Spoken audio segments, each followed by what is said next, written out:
People like to suggest that the United Nations veto should be abolished. At present, Russia, China, Britain, France, and the USA all have a veto. Those who want the veto abolished fail to consider why it exists.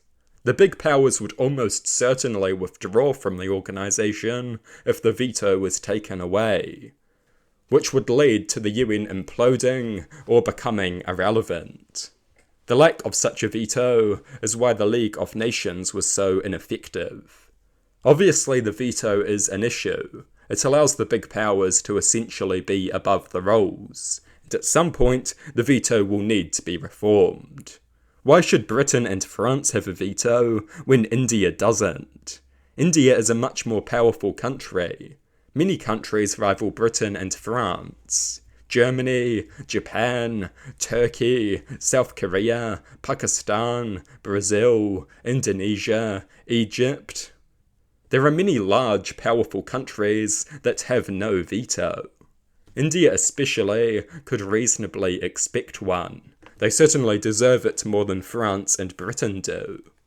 In order to abolish the veto, you would need all the states that don't have it to work together as a joint bloc demanding its abolition, potentially even threatening sanctions against nations that refuse to give it up. The smaller countries can have a lot of influence if they join forces.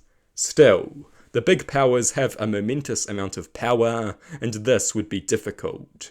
We should try to abolish the veto, but it is far easier said than done. And it must be abolished with the cooperation of the big powers, otherwise you risk destroying the UN, which would be even worse than retaining the veto. The UN may be toothless, but it is far better than having nothing. Still, we must strive to improve it.